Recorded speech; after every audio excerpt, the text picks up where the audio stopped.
Welcome back, everybody. So about a month ago, Starlink sent me an email offering me a free Starlink Mini as an existing customer.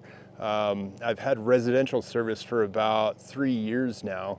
I've been running around shooting content for this Starlink Mini this weekend, and I started thinking, well, maybe you guys want to know how the Starlink's performed over the last 3 years and what all has changed. So let's dive into that.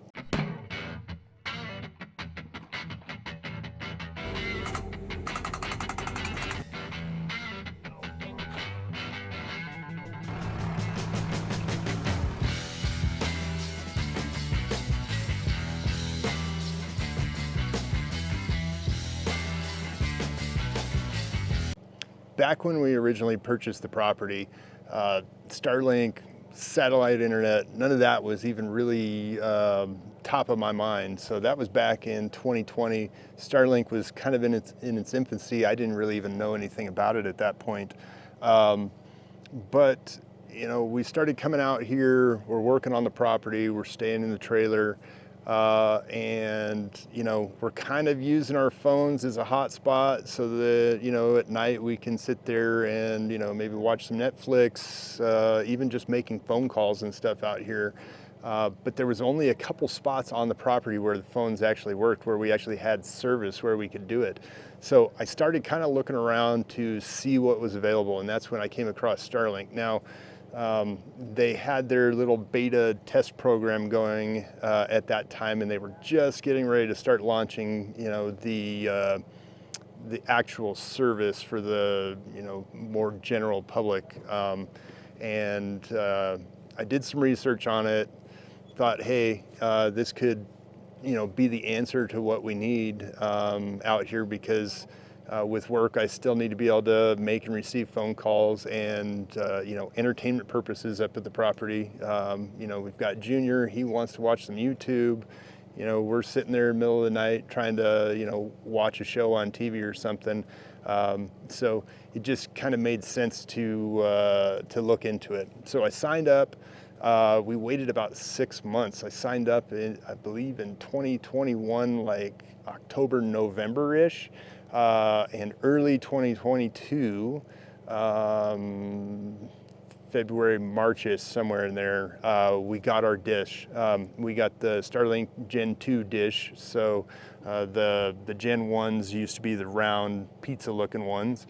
The Gen 2s are the square or rectangle-looking dishes, and they have a motor inside that allows the dish to kind of move and orient itself. So it made it super user-friendly as far as orienting itself to the satellites. And you know, we put it up on our pole mount. We actually just threw it up on top of the trailer for a little while in the little stand that it came with. You turn it on, it just orient itself, start tracking in, and then it'd make little adjustments to kind of compensate for some of the obstructions and stuff that are out there.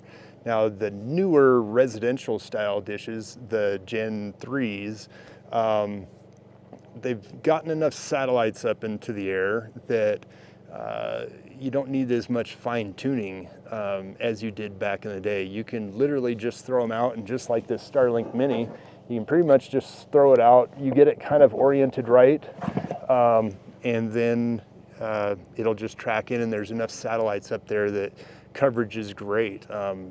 Even in fairly obstructed areas, you're not going to see breaks in your service. So, you know, as the Starlink satellite dish network has gotten more and more satellites up, the service has just continued to improve and gotten better and better. Now, when it comes to the hardware available for the Starlink system, right now you have two options. You've got a Starlink Gen 3 residential dish, which has plenty of mounting options, and it comes with an external Wi-Fi router.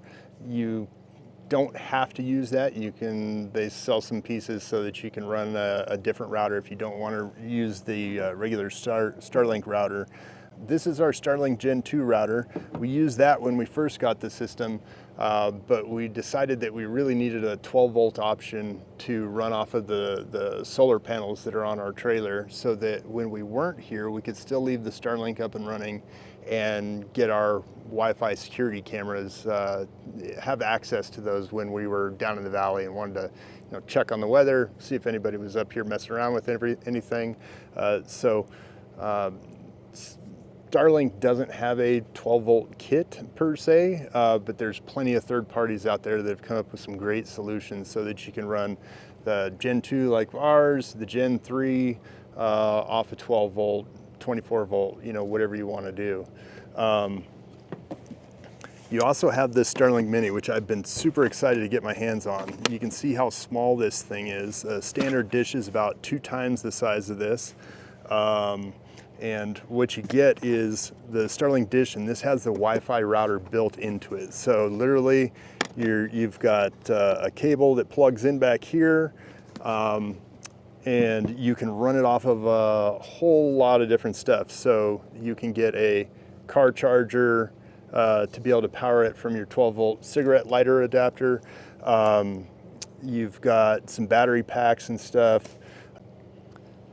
So 3 years of being a Starlink customer, how's it been? Honestly, it's been a game changer. Out here, being able to maintain that connectivity so that we can make phone calls, send emails, watch YouTube, do all that kind of stuff. It's been amazing. The service has pretty much been flawless. You don't really notice any lag in anything. Juniors used it to play Fortnite and stuff like that. We watch TV and stuff at night. Everything runs through the Starlink up here. If I had one gripe, it would just be the pricing. Although, that being said, I'm just being cheap. There's thousands of Starlink satellites flying around above our heads right now, keeping this system going, and I'm sure that that's not cheap. And for me to be able to have reliable, fast internet out here in the middle of nowhere is pretty frickin' amazing. Looking ahead at Starlink, I do think that pricing, the monthly pricing and obviously the equipment pricing has been coming down. They're starting to offer a bunch more plans. You've got the $40, $80, and $120 a month residential plans. There's 2 different plans for the Starlink or for the Roam plans. You've got Roam Unlimited, which is pretty much the most expensive plan that you can get. I think it's $165 a month right now, which means you can take your Starlink Mini or your regular Starlink dish like to 170 countries or something crazy like that, and be able to have fast, reliable internet no matter where you're at.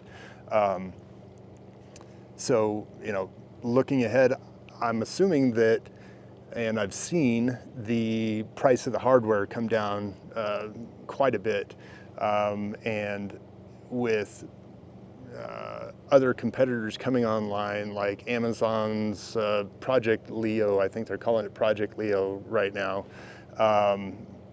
potentially coming online, the competition should drive some of the pricing down. But right now, Starlink's got the market cornered in this area. And it's probably going to be like that for at least a couple of years until the Amazon thing comes online. I know that they're doing it in some other countries as well. I think China has something going on, but I don't think that would be available here in the US, and I probably wouldn't want to sign up for it anyways. But it's extremely reliable. The 3 years that we've had it, I think that they had one major outage which only lasted a couple of hours, and it really didn't affect us at all. So super happy with it.